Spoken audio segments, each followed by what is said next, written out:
Hi, book club members. I'm Jen. And I'm Keri. And this is Warhammer 40k Book Club, where we read from a crag. This is episode number 63, and our book is The Twice Dead King Ruin. So chartreuse by Nate Crowley. It is the start of a trilogy, I believe it is, telling the tales. Duology. Is it duology? Mm-hmm. Okay, cool. Starring Oltyx, the heir to the Ithacus dynasty of the Necrons. There's a lot going on in this book. We posted several questions on our website, WH40kbookclub.com, and we encourage participation in our conversations via YouTube, Twitter, or Encrypted Vox channel. Spoiler warning, if you haven't yet read this book, definitely pick up the ebook or the audiobook, or if you have used some chartreuse, pick it up and read it before listening to this episode, as we're going to go through the book from start to finish in great detail. With that, let's dive in. As always, did you like the book? No.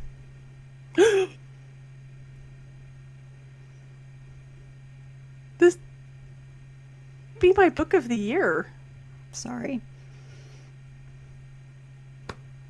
Now that you have wounded me, why didn't it click with you?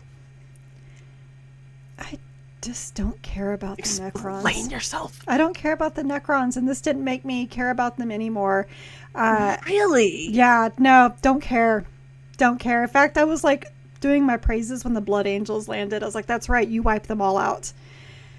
I mean, my goodness. So the book is very, very educational, I will say, and just learning about how some of the Necrons work and this and that. But no, I did not. It was not my thing at all. All right. Actually, so I went into this book kind of like, okay. I'm not really into the Necrons generally either. I loved the Infinite and the Divine, because that was more Abbott, Cut, and Costello in space and less Necrons. Mm-hmm. Our previous book that we had read that was solely about the Necrons was the Chartreuse that you were supposed to get you. That was the Indomitus book. Which I did not like either. I did not like that either. And I totally agreed with you, because I was like, they're basically Terminator Eldar.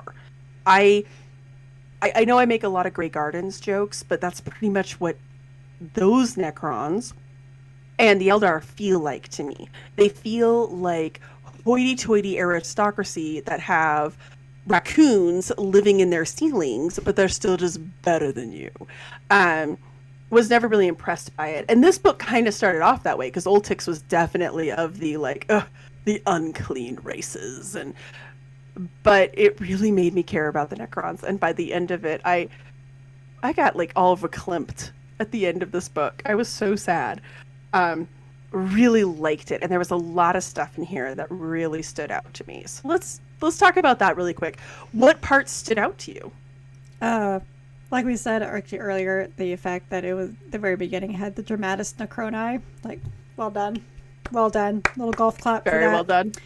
I did like that. Oh, hey, my notes just like went somewhere else. So there was a lot of little tidbits that to me was interesting to learn, like history of the orc creation. That was a fascinating little tidbit. Learning why when he actually confirms that, oh yeah, these were created by the old ones to deal with us. Yeah, that was interesting. Learning I love how offended he is by that too. He's like, ugh. How the Gauss weapons work, I thought also was fascinating. How that's just a hecatic proclamation. It's just like, you don't exist. And so it is. It's, kind of in a way, it's like, Skyrim with like the words, the word spells. It's kind of like that, but, just in bright green light of death. Right. So that, and learning more about why certain Necrons sometimes wear skin. We're going to talk a lot about the flayed ones in here. So, like, with that alone, that I thought was very fascinating. I really enjoyed that, and I liked anytime he was speaking with his subminds, or more like arguing with his subminds. And I did also enjoy, I don't remember his name, anyway, the Duke of Deathmarks. Lezicor? Yeah, sure. When he shows up. And loved him. Yeah. So he was, it just, that to me was entertaining. But honestly, like as a whole, like the story as a whole, it just, And probably because I saw a lot of it coming. Interesting. So first off, I want to talk about something that you had said. One of the things, or that you had hinted at, when they talked about like some of the flayed ones, one of the things that continued every time it happened, when Oltyx would kind of disappear into his own mind, and then all of a sudden would be like, I don't need to breathe. I don't need to breathe. I'm not breathing. I don't need to breathe. Like, the idea that even after, like... That was cool. That was like... In a weird way. Because honestly, and I will say, because that's... I mean, I'm not saying this is not a well-written book. Not by any stretch. This is a very well-written book. And those are a great example. Because whenever he went through that, I would notice I had trouble breathing. Because that's like how... Whenever you think about breathing, and all of a sudden you're like, oh God, I have to tell myself to breathe. Right, but it's one of those, but in his, like, I don't need to breathe. I can't breathe, but I don't need to breathe. Even now I'm just like, oh, I gotta take a breath, because just that kind of stuff will just really mess with your mind when it comes to breathing. And I'm a freaking yoga teacher. I talk about breathing all the time. But that's how well written that was, that it made me suddenly be like, oh my God, am I breathing? Just when you don't think about it anymore, but when you get scared, what's the first thing you do when you get scared? You clutch your chest, right? To catch that breath. And we don't have that anymore. Like, I can't imagine how disorienting that is. It kind of reminded me, like, akin to, like, you hear about amputees, how they still phantom have, like, limb syndrome. Or the ghost pain, things like that. Mm-hmm. So, yeah. I can't imagine. And I could totally imagine that still affecting you 60 million years later. Right, because, I mean, for a lot of that, they had slept, right? Mm-hmm. So I used to work with a guy who he had lost his leg from the knee down, and he had a prosthetic, and we would be in meetings, and he would reach down, and he would scratch his prosthetic, and he would catch himself and be like, it was like phantom limb syndrome's a real thing. And so, like, reading this, that's all I could think about was him.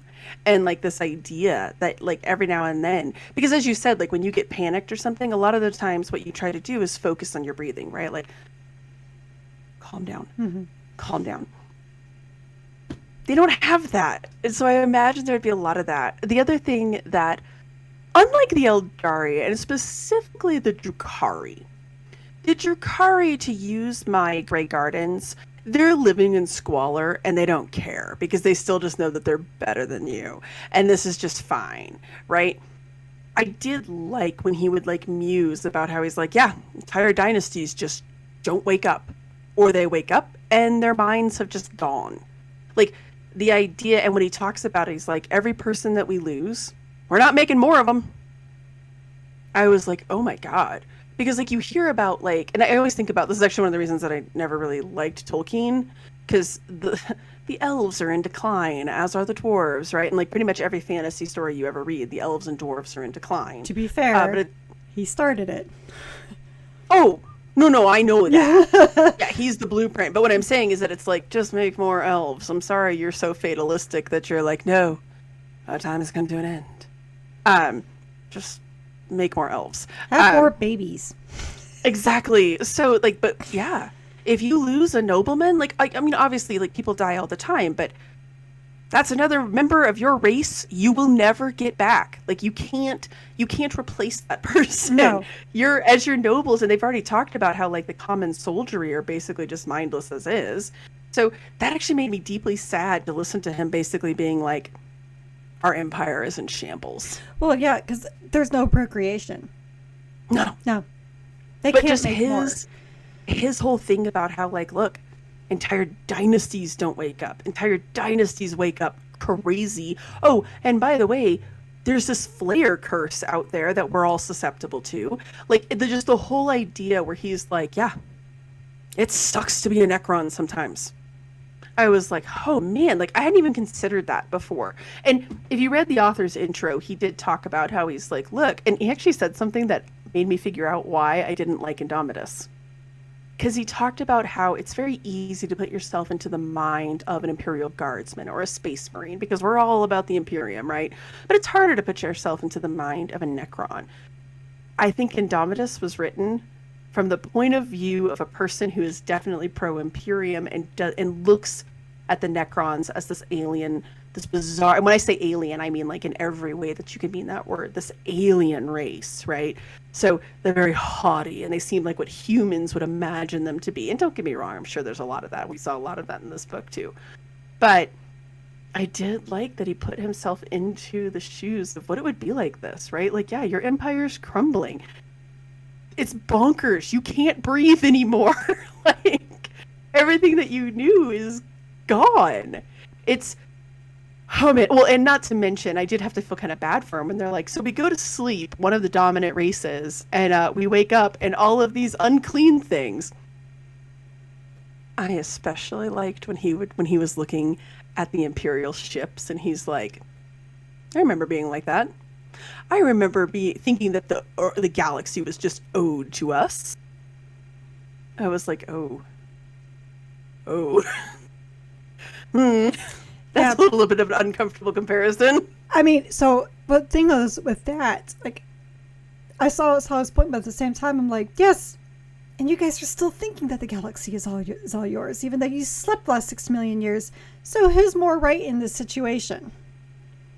You know, and then I forget, I think it was from the, I don't remember where I read this. It was some either orc book or I saw Warhammer Plus, not sure which. Remember the orcs were saying that the humies just think the world belongs to them when really it belongs to all of us. We just may not have gotten there yet. Right. Well, and technically the Necrons aren't totally wrong, right? Like, essentially, they colonized a lot of these planets, went to sleep underground. So, like, like on some of the planets, like where the Necrons are under there, and then they emerge, and the humans have taken over, right? You're basically squatters. Like, sorry, you've been here for 5,000 years. We've been here for 60 million. So, like, I can understand why they're like, you guys are just squatting on what is rightfully ours. You shouldn't have gone to sleep. There is that was too, that right? saying, you snooze, you lose? I mean, pretty much, right?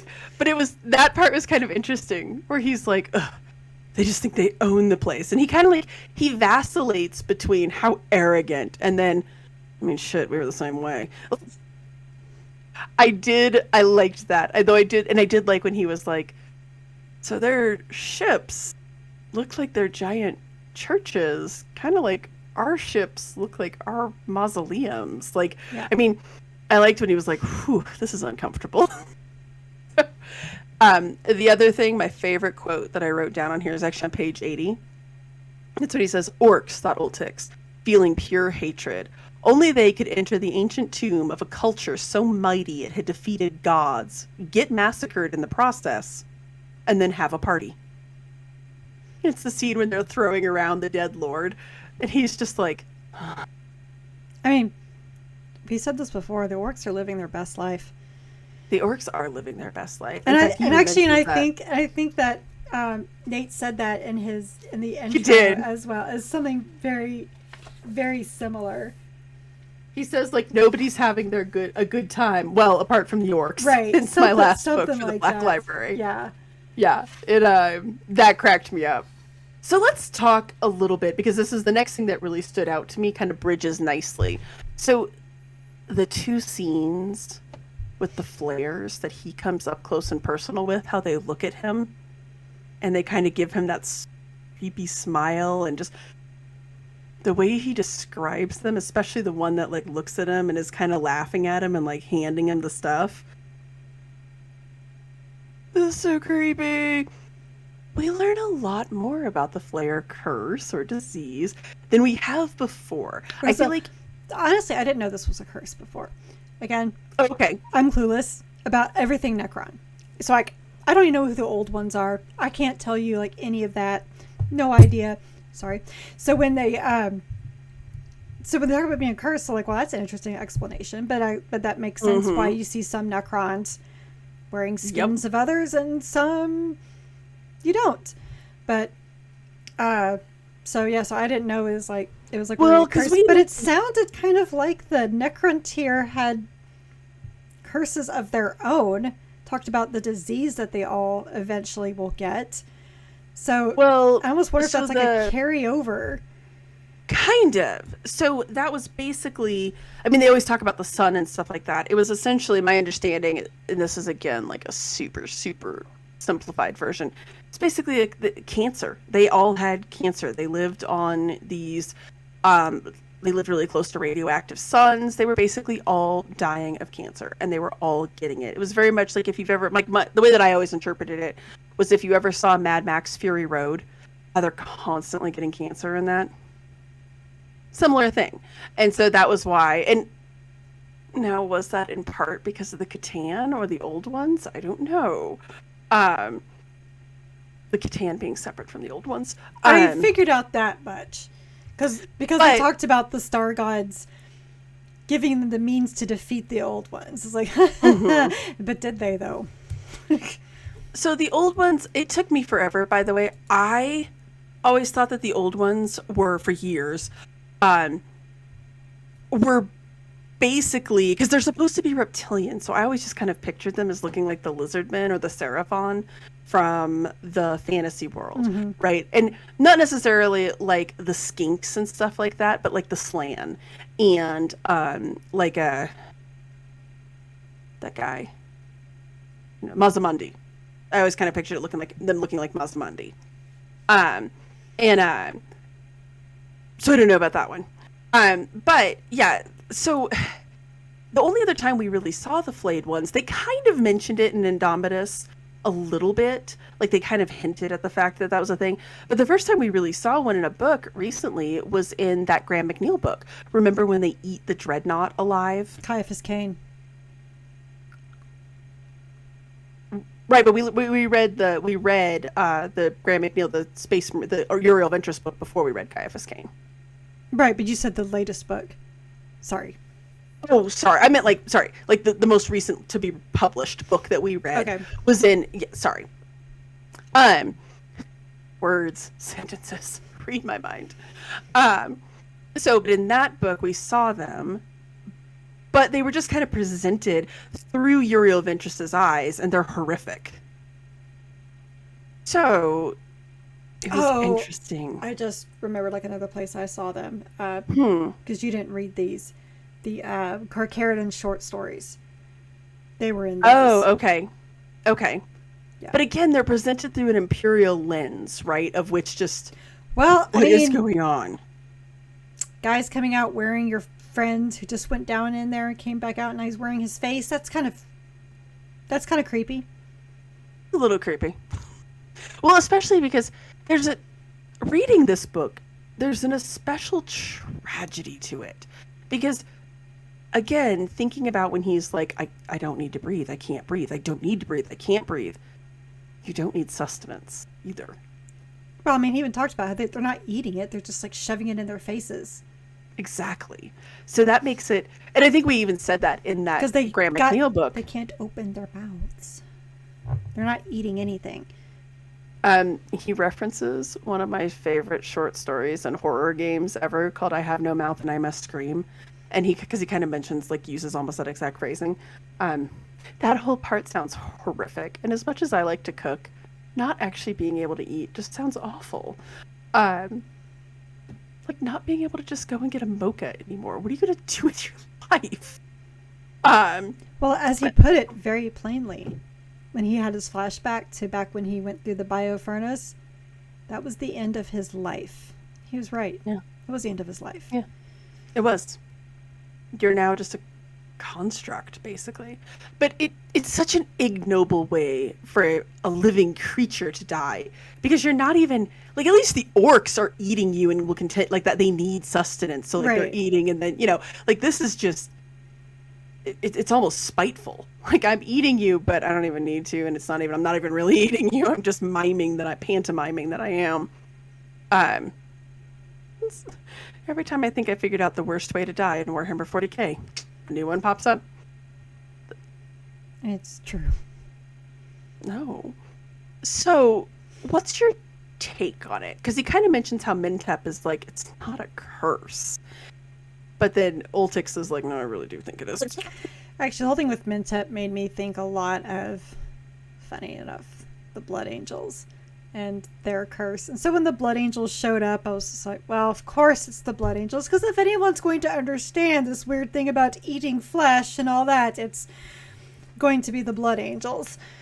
With curses. Poetic irony to that, wasn't it? You know, curses and all of that. You know, almost kind of the way that, like, Mentep is like treating Yenneck very much like how the Blood Angels treat Lamart.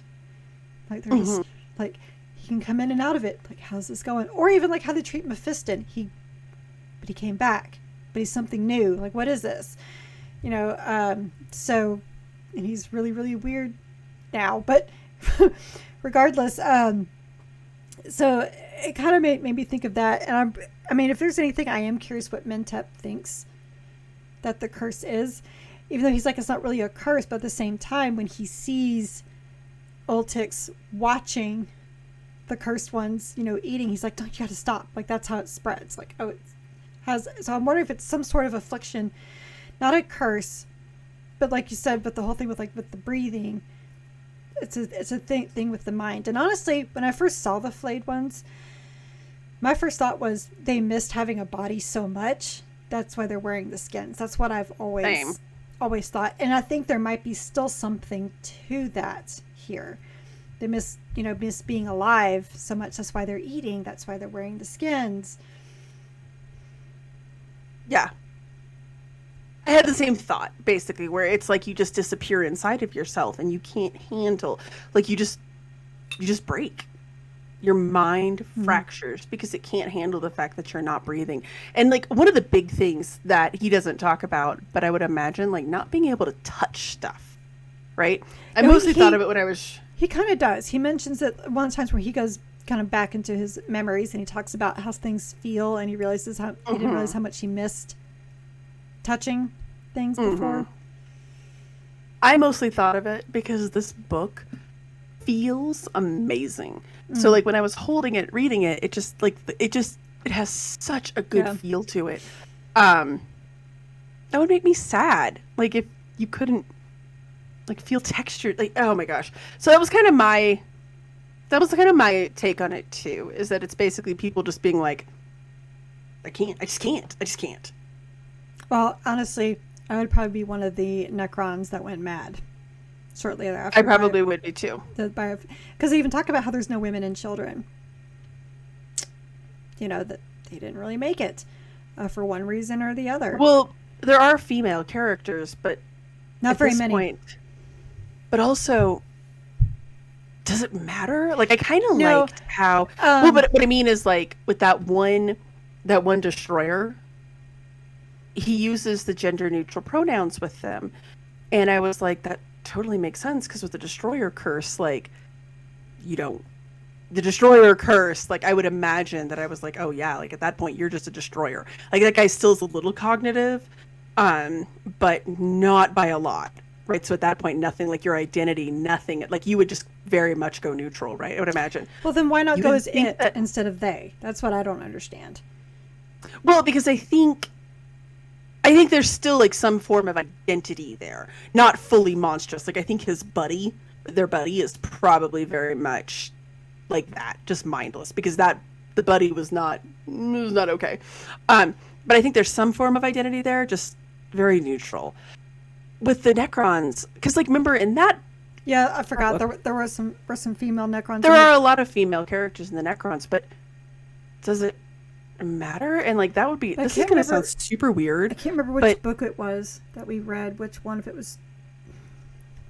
Basically, they talked about how they had a wife and child, and when they went through the biofurnace, like, they went mad, and she ended up killing... That was that one. Okay, she ended up killing her child, and then she killed herself. I was like, yeah, like, that's... That, I mean, I totally... And I have a feeling it was, like, those females, they ended up not making her probably the mothers. Just this kind of what I think, especially as a mother, what I would think. Because you talk about there's no children. Like, you don't ever see any children. There's some females. There's no children. There's no children. You're not going to have more children. Even if they were children, they're stuck where they are, right? And depending on how strongly you identify as being female, it would be very difficult. So. Yeah. I mean, because you have all nothing. Of a sudden you're in a gender neutral body. Well, because there's literally no sex. I mean, nothing. I don't mean the act of it. I mean, like, as in the body, there is no sex at all. Yeah.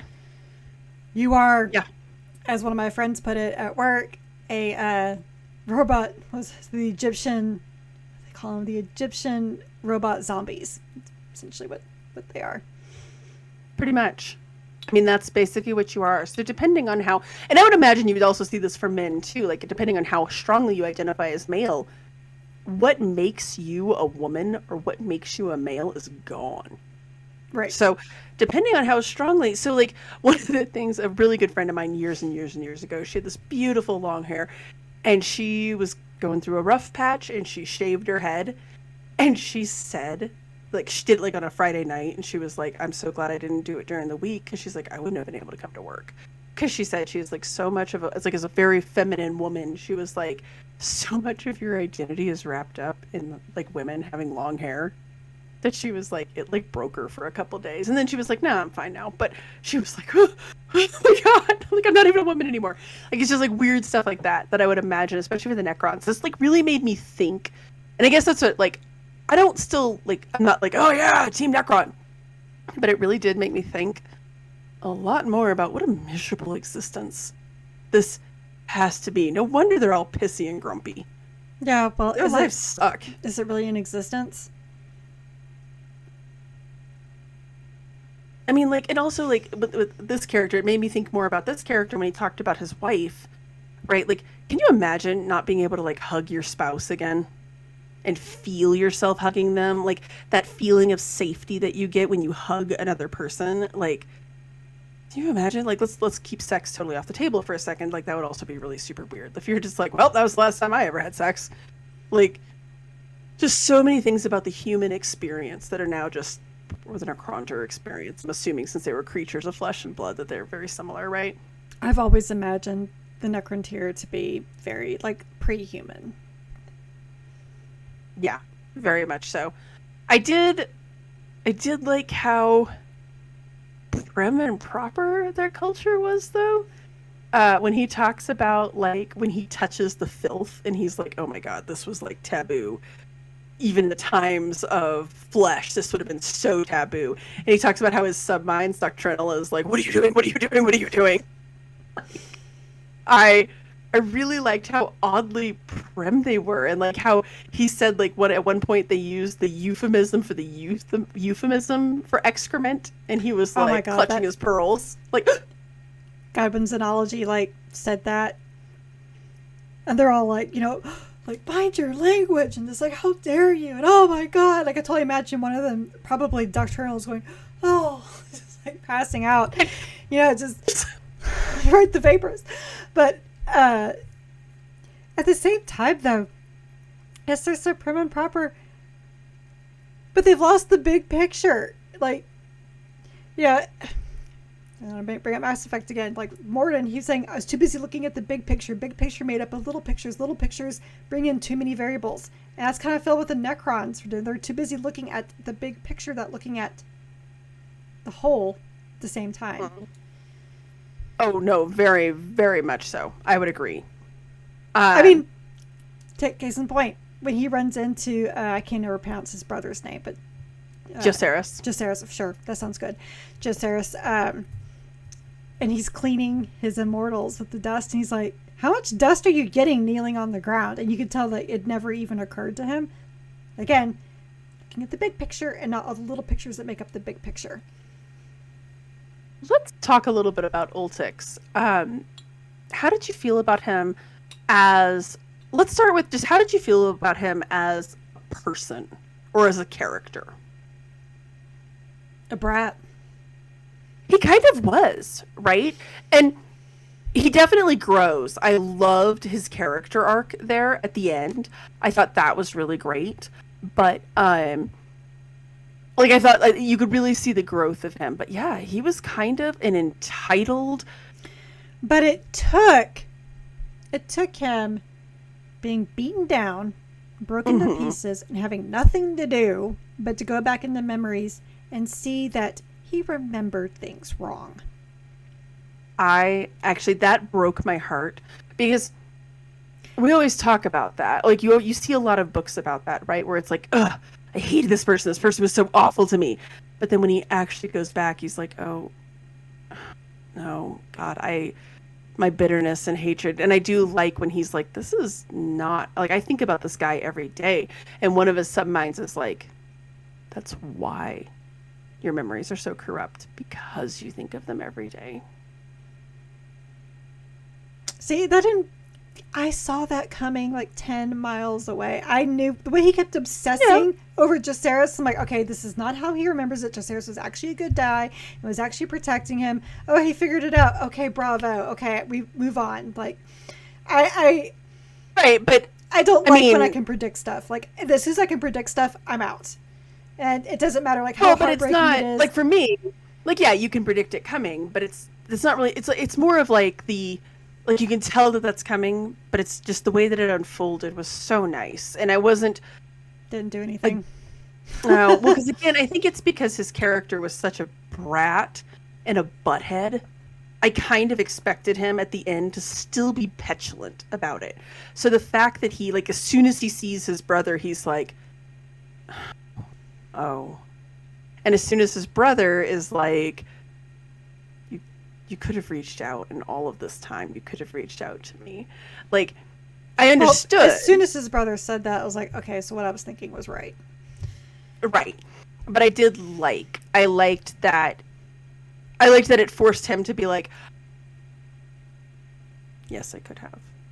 And, like, realize that, shoot.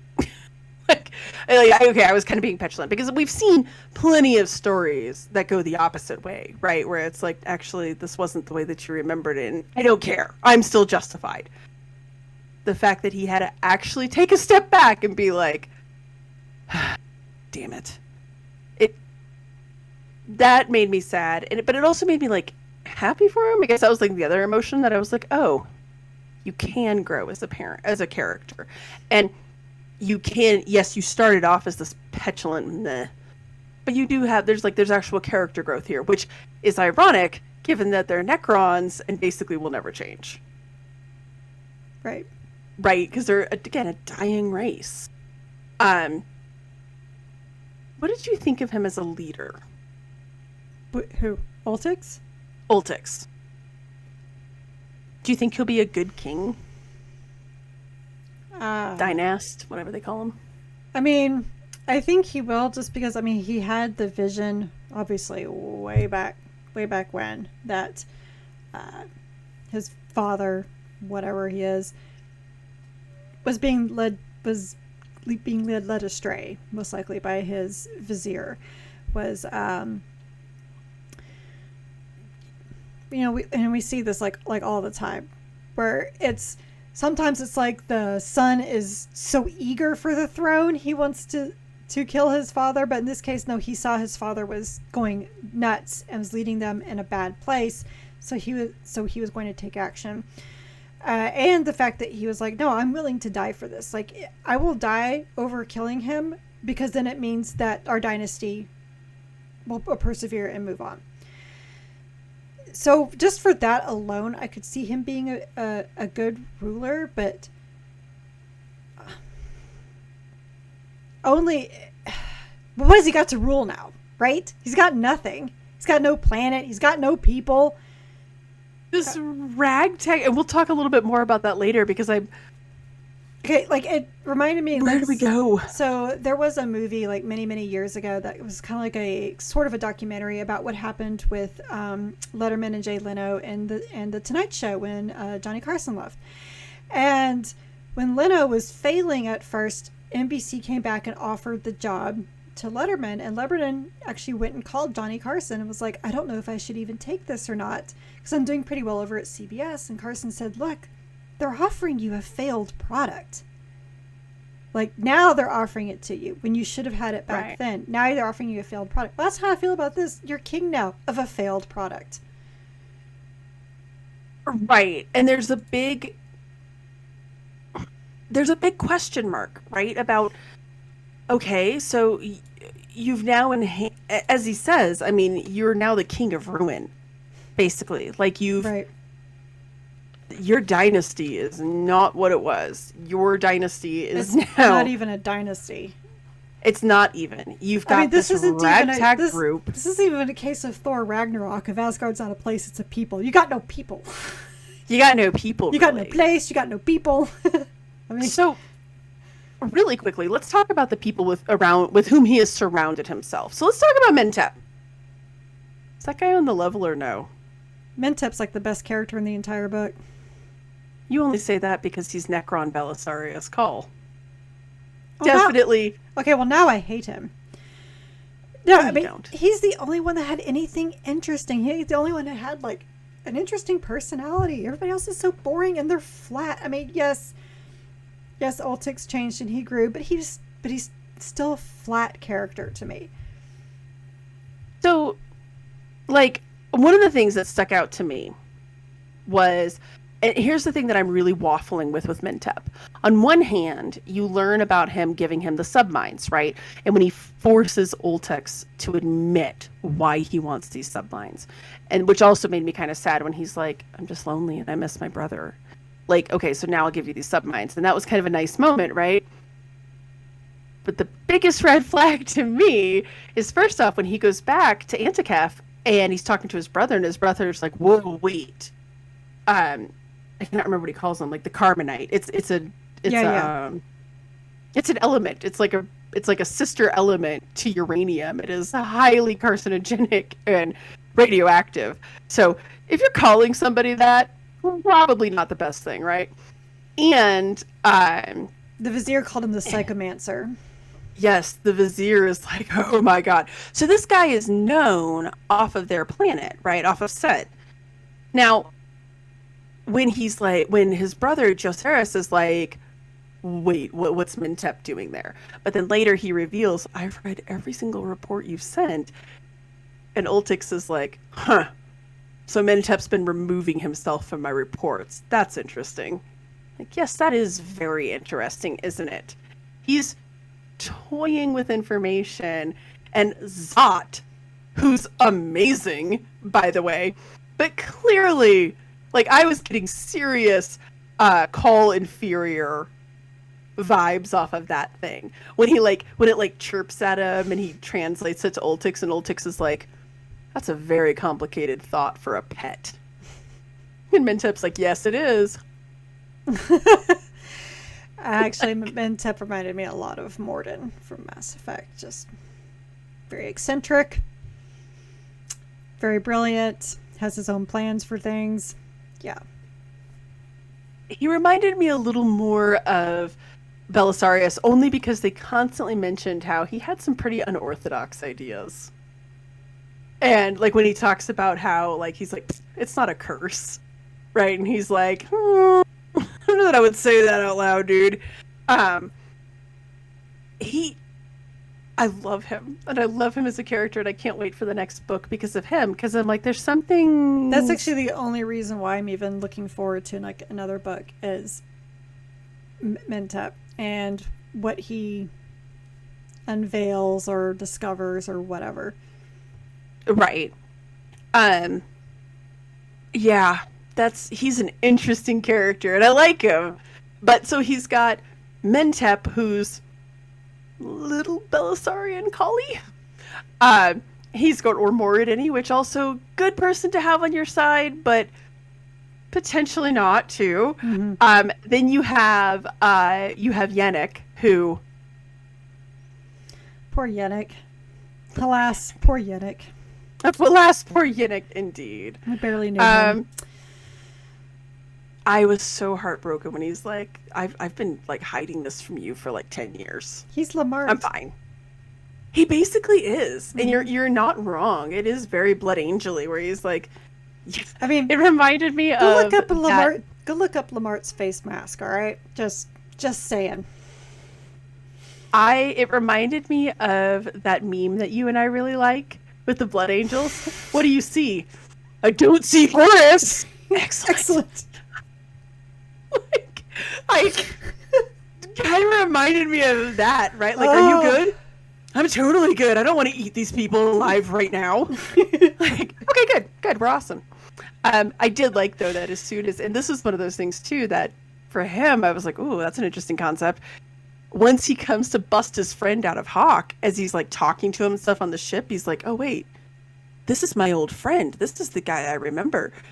Maybe the flare curse is just boredom. Like when you sit around and you have nothing to do but think about the fact that you have no mouth and you must scream. Right? Like maybe once we start going and kicking some ass and conquering the galaxy, everybody's going to be fine. I mean, maybe. I mean, because, you know, where did we see the flayed ones and Caiaphas Cain? Oh, they were underground in the ice. You know, I did actually kind of snicker a little bit when one of the monsters the Vizier made him fight was an Amble. It's like, that's just kind of fitting, because if I had read this before with Caiaphas Cain, I would have had no idea what you guys were talking about. But it's just, you're like, that's a delicacy. Well, you know, like Necrons, Amble, apparently they go together. I don't know. Like peas and carrots. Thanks. Yes, I just quoted Boomer. Yeah, I quoted Boomer, the Circle Jerk, the movie. Damn, that was way harsh, Ty. I hate that movie. Oh my god, I have so many friends who just love it. Are they boomers? No, they're Gen X. They need to check their priorities. Strong feelings about Forrest Gump. Things are heating up in the Forrest Gump fandom. Apparently, good lord. Okay. I mean, Boomer Circle Jerk, the movie. We good? We good. Okay. I don't remember what I was going to say now. So that like they go. So are you happy hand, now? right? You happy to just continue? No. You were talking about the Amble going together with the flayed ones, like peas and carrots. Oh, right. So the first time I saw them, they were isolated on this ice planet, and then oh my god, my eye. Uriel Ventress again, isolated. So I mean, maybe. I like the idea that... Oh, shit. The Carcharodon short story. They were deep underground and isolated. Like, maybe if you just leave these guys alone for a few thousand years with they'll nothing just take care of the problem themselves. Pretty much, right? They're just going to drive themselves to extinction at this point. The idea that if you're bored... Yeah, like, you have nothing to do but go nuts. I mean, that is... there's a reason that, like, isolation is used as a torture method, right? Right. Solitary confinement. Yeah. People go nuts. Yeah, there was that study done back, like in the 60s or something like that, where they were looking at solitary confinement, because in the olden days, they would just, like, throw people in cells and just be like, you're on your own. And they were like, yeah, maybe we need to stop doing this because it has a really bad effect on the human psyche. Apparently also on the Necronter psyche. Well, I mean, because all of isolation, so solitary confinement, especially if they do extreme solitary confinement, like we're thinking like Shawshank Redemption, where they're in the dark the entire time. And just every now and then the door opens and it shoves, food and water. There's a bucket somewhere in the corner. There's all these studies that when you're like that, when you're in a room and it's totally dark and you can't see anything, like, yes, of course, when light comes in, you're not going to be able to handle it. It's going to burn your eyes, but you begin to lose all senses, and like with hearing and touch, even like everything becomes completely desensitized, which fucks with you. It just, messes up your mind. So, I mean, I guess you're sleeping for 60 million years. You wake up, you're a little nuts, and like, wait, I used to have skin. I'll go get skin. Something is missing. Oh, like, it's a very interesting thought and presentation of it, right? Like, I know that he's not definitely saying, like, oh, yeah, these people are just bonkers. But you could definitely infer that from this, right? So he has poor Yennik, who I'm hoping, like, all he needs to do is if he keeps him fighting, keeps his mind off stuff. Yeah, but then What do you think about that Baron then? Which one? The one that was offering him the flesh, and he's like beat it to death, and then realized, oh crap, I killed him against his own statue, which was kind of funny, by the way. That was hilarious. He's just like, I guess we're just gonna have to mark him out, right? But again, like, maybe these guys wake up and their minds are just a little weird, and so they kind of keep them downstairs, and then they just go crazy. Like there was kind of that implication, right? There was good reference. There was kind of that, as you said, when Mentep was like, don't watch them, don't look at them. I mean, maybe that's what happened with the Baron. Maybe he was down there too much and he just spent too much time looking at it, and then all of a sudden he is like, oh right, I do miss having skin, I do miss having food and sustenance and like everything else, and then he just kind of went crazy too. I don't know, but I'm so insanely interested now to know. Which, it makes me wonder if that's why, because they talked about how that whenever they settled on a planet, or, when they came out of the biofurnace, was the first thing that they did, no matter where they were, they scorched the planet of all life. And it's almost like they maybe inherently knew that they would miss life too much if it was around them. So when you have life come in, I do like when he was like, even when I was flesh, I don't understand the point of animals. Like, that was such a random revelation. When he was like, ugh. I guess some people are like that, though. They just don't like animals, or they just don't get animals, which I don't get that. I don't trust people who don't like animals. No, don't trust any of those people. I don't know that I would trust him. No. I mean, he was a noble. He was a noble who didn't like animals. Also, I'm assuming that they brought the destroyer with him, Baraka. I'm sure they brought him with them. So you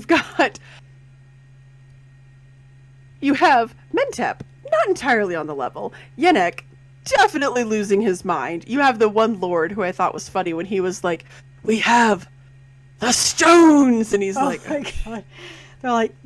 Because there's that other affliction they have, the ataxia, that basically their minds are just degenerating. Like, basically it's Alzheimer's for zombie robots.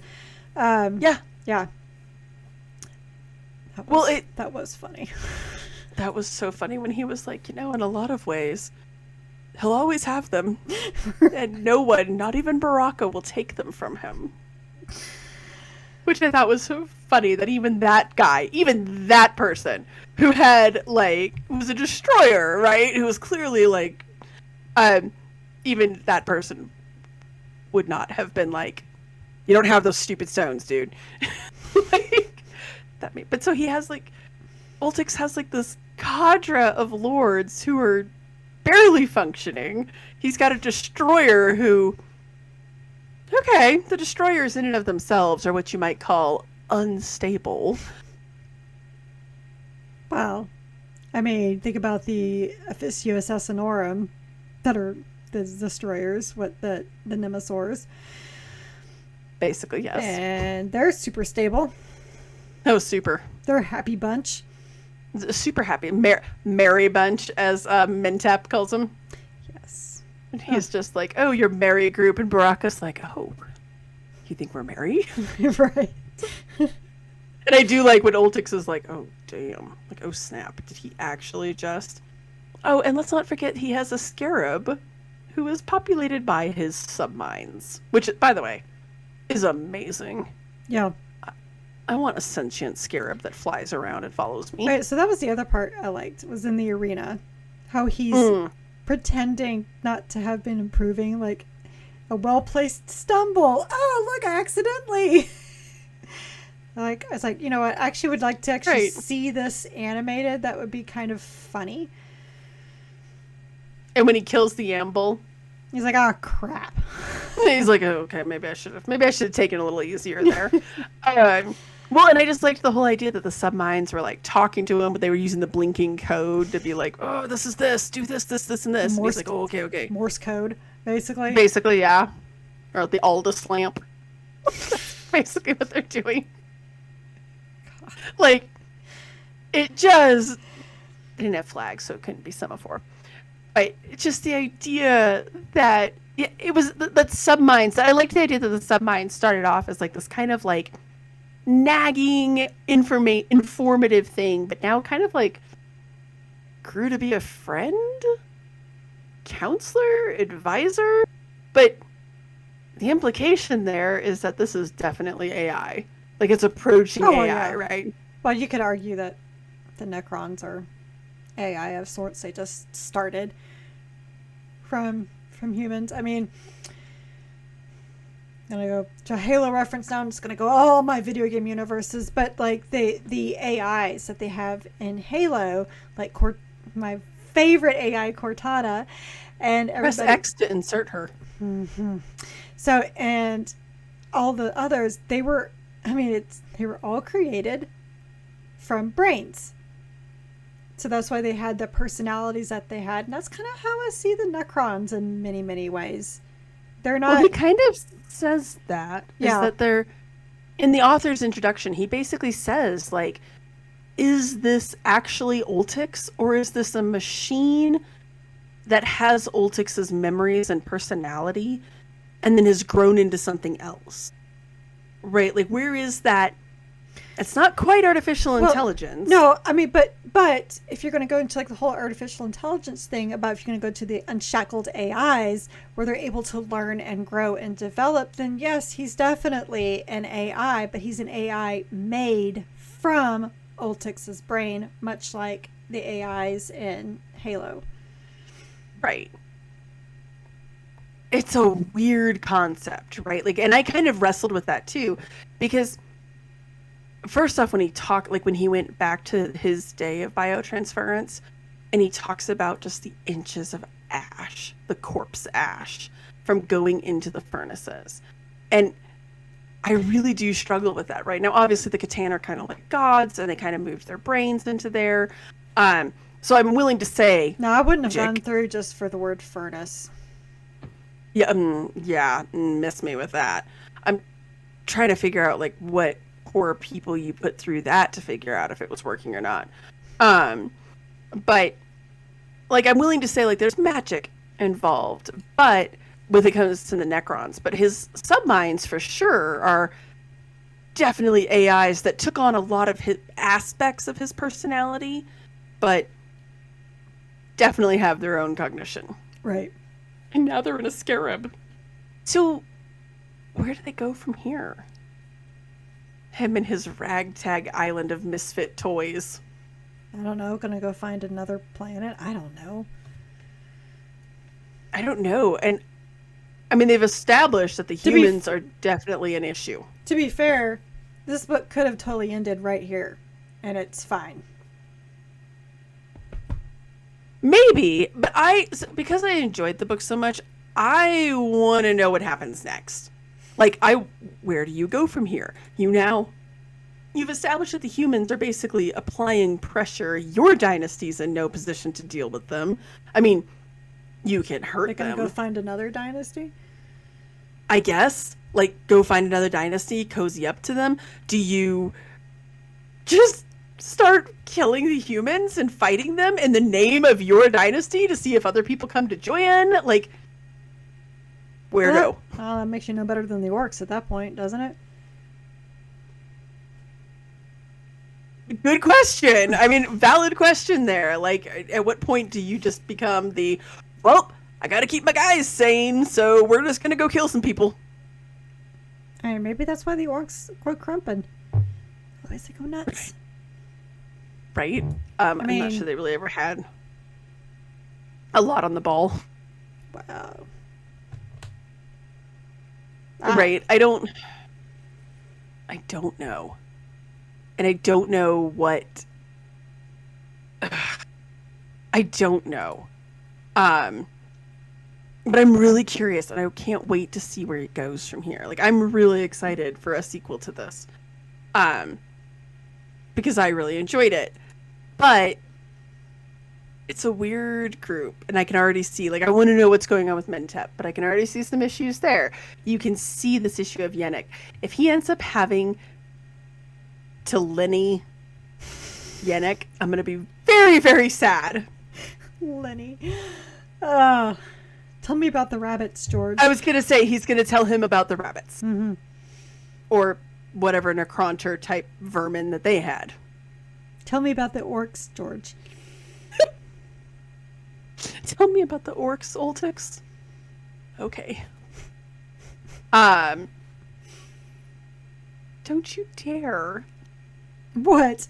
He's gonna have to, though, I think. I don't see a way in which that guy's story ends well. I just don't, unless they all end up with the Flayer curse. Well, I mean, considering they're Necrons, I don't see any of their stories ending well. Okay, that's fair. Because their time is over. Right. Last question that I personally am still wrestling with. What did you think of Joseris's, basically their parting? Some of his revelations. That basically, yeah, I knew Dad was going crazy for like a really long time and I did nothing. Because he was always a servant. Not just that, when he says, he's like, I didn't want to rule.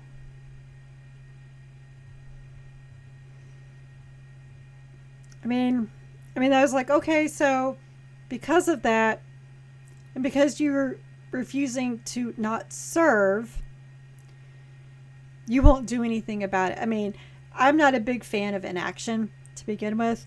And so Joseris actually always kind of bothered me with his inaction. Mm-hmm. This stuff.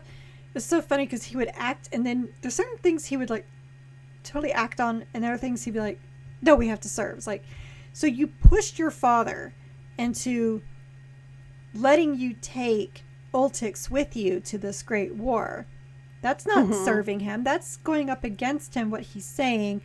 But then when you see he's gone nuts and is eating people, I can't go up against him. He's my king. And I can't go ask for help because that's not serving him anymore. And I mean, also it's one thing that Oltyx did keep pointing out. It's like, you're constantly contradicting yourself. I mean, take cleaning off the dust while I'm getting dirty, not even realizing that. That's kind of the metaphor for Joseris' entire existence right there. Well, but he wasn't actually cleaning off the dust. Remember, he was etching all of their deeds into them, which I thought that was beautiful because he realized he's like, okay, so maybe my brother had the right of it that we should. No, he was cleaning because they made a very big deal about him cleaning. Oh, I know, but remember then at the end he realizes he's like, oh my god, he wasn't just cleaning, he was etching their deeds into them because nobody else was going to remember it. And he couldn't tell from where he was, and also he was still kind of dealing with the fact that my brother's a jerk. Let it be known yet again. Twice I thought I threw this animal out of this room. No, she's been in here the entire time. I had somebody open the door to get her out. No, she's been here the whole time. You're a butthead. So, like, that kind of stuff was very nice. And you're right. Like, he's like, no. I need to bring my brother with me. Now, maybe he convinced him of that because he's like, I am serving because I'm trying to prepare him to become the leader because I don't want to lead. So I need to bring him with me so that I can ready him. And this is my service to the dynasty, is providing them a better leader. Like, Joseris strikes me very much as a character who rationalized everything that he did. And then yet he's not serving because he's not standing up against him going crazy. So yeah. But again, what was the reason? I didn't want to rule, which struck me as very selfish. Then all you had to do was take care of the problem and go get your brother back. That's a very simple solution. Yeah. Again, the Necrons being very stuck in their ways, in their mind, in their way of thinking, and they're always right. Mm-hmm. I didn't like it. I didn't like him. I didn't like Oltyx. I don't like the Necrons, and this didn't endear them to me at all. It's like, yes, this explains why your time is over, because you guys are nuts. You're selfish. You are very selfish people, and you're nuts. Not saying that the Imperium of Man is not selfish, but fuck. I mean, we're wearing each other's faces selfish.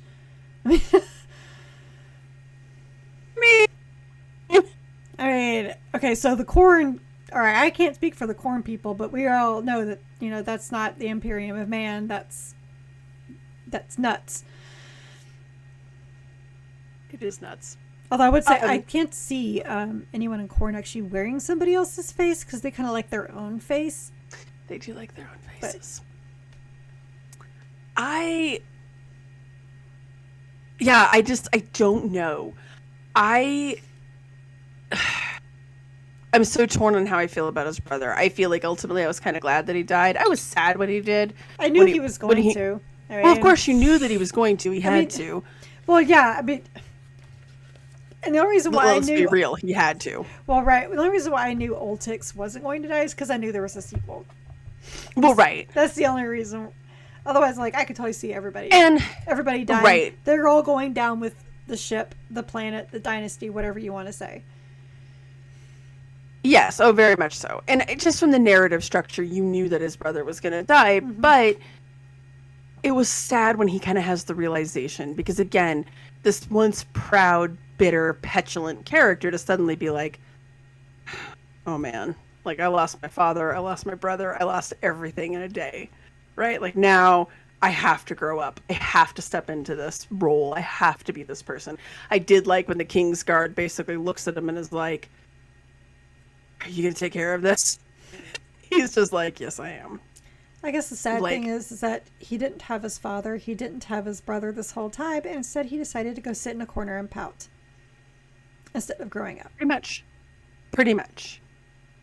He had technically lost them years ago, but now for realsies lost them. And that just made me, that is what made me sad, is when he's like, oh, just realized why I never liked Oltyx. He reminds me too much of Damian Wayne. He is not of good clay. No, he's not of good clay.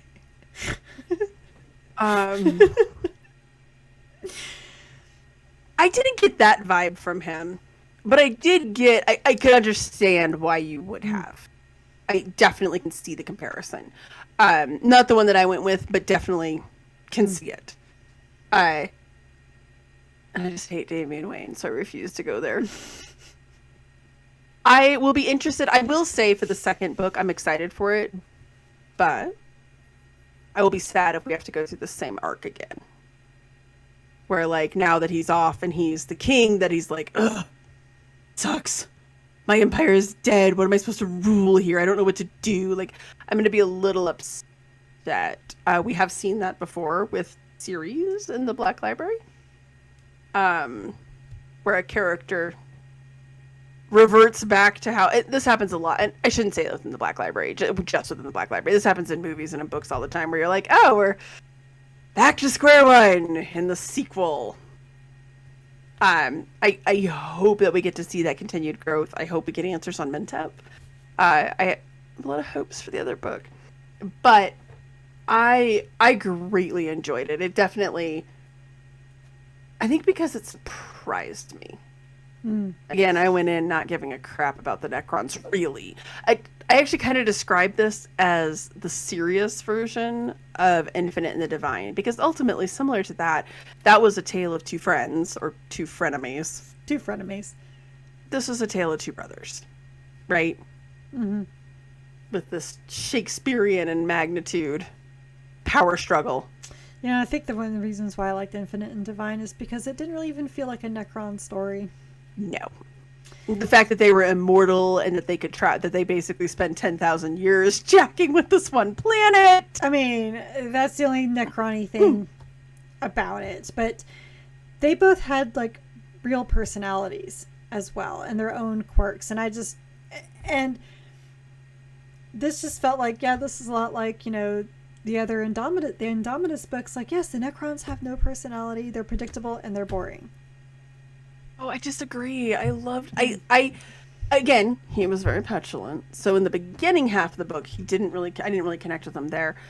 So it feels kind of weird saying like, oh, I really liked his character. But I really did like what happened with him. And I liked how they all felt very different. They didn't just feel like the same.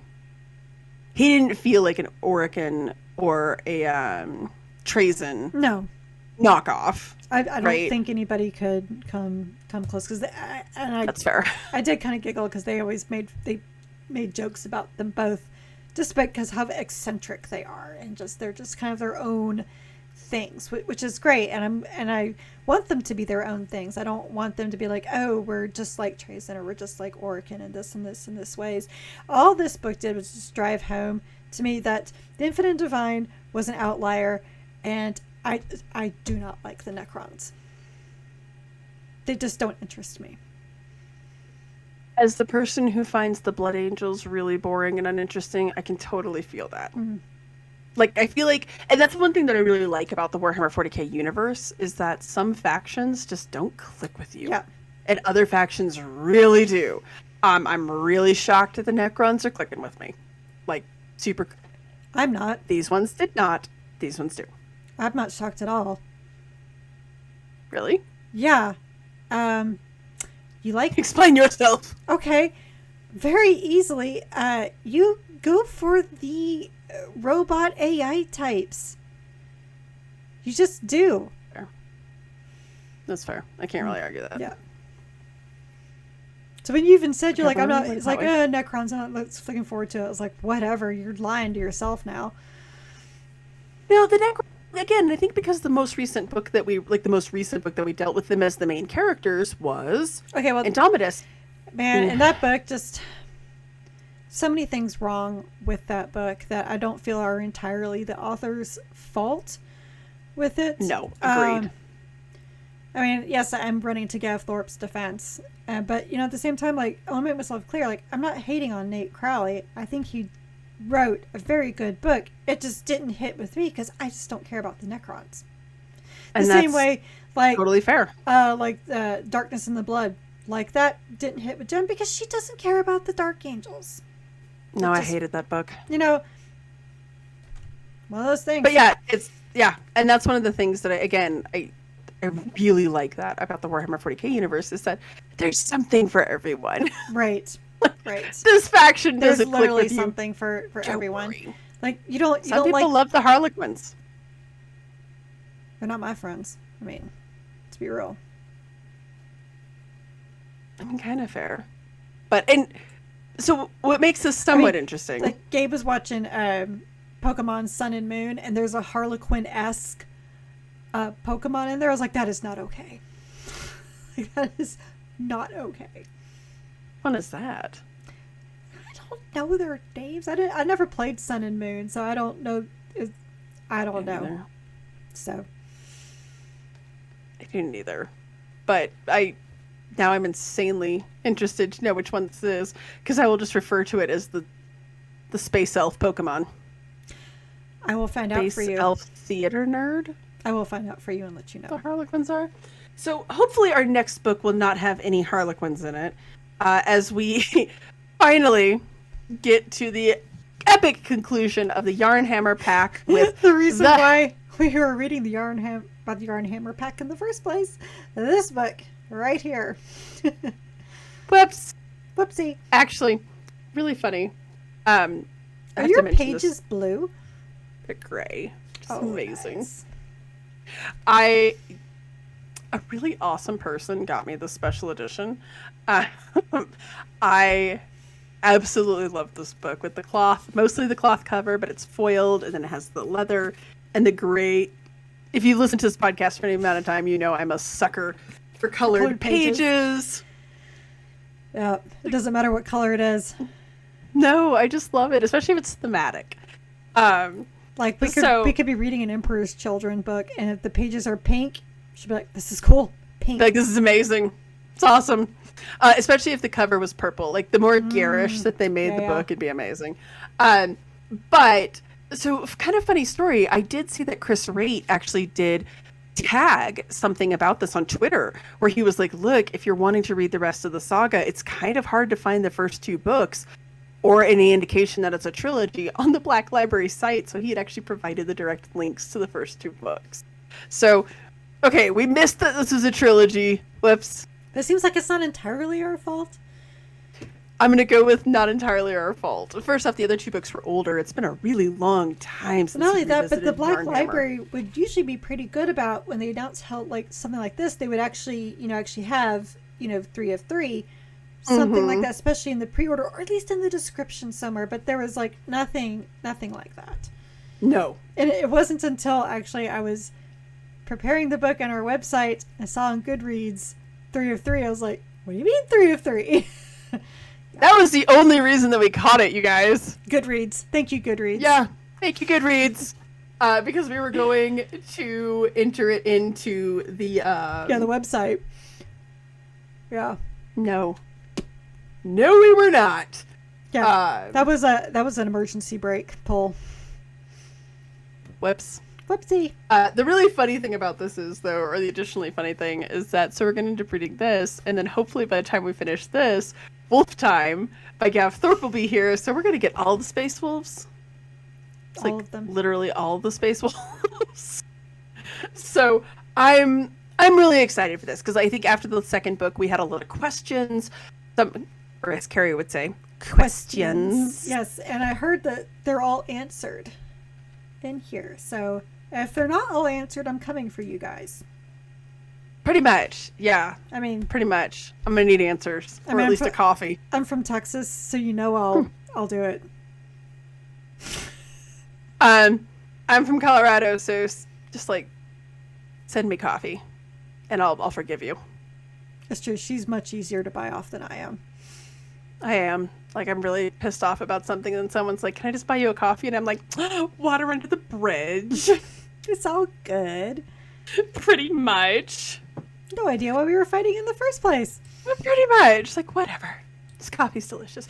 And, I mean, as long as it's good coffee. Like, if you bring me McDonald's coffee, then we're going to still be in a fight. It's like the PBR of coffee.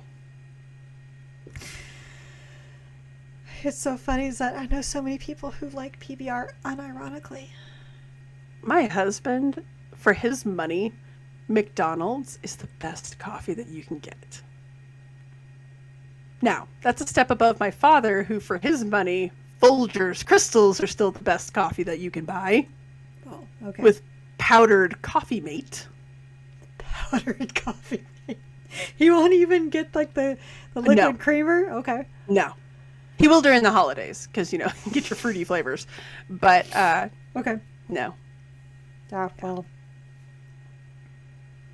Mm-hmm. Why don't I go ahead and I'll go and take us out before we get into like coffee talk. That could be a whole other podcast. Coffee talk, yes, whole other podcast. And people would have to talk amongst themselves. Right. As we talk about how grape nuts are neither grapes nor nuts. Discuss. Mm-hmm. All right. Well, while you're discussing, you've listened to the Warhammer 40k book club episode regarding Twice Dead King Ruin by Nate Crowley. Be sure to join us for our next book, Hellwinter Gate by Chris Raitt. We are an unofficial book club and not affiliated with the Black Library or any of its affiliates. You can find both the vidcast and podcast on our website, WH40kbookclub.com. If you like this episode, please like, subscribe, give a review, and all those wonderful things to the vidcast on YouTube or the podcasts anywhere you get podcasts. Our site also has articles about our adventures and reading other Warhammer 40k books and short stories outside the book club books, so please stay a while and read for McCrag. And yeah, I'm still off Farius here. Evidently get you some chartreuse. All right, now she's got like double the chartreuse, y'all.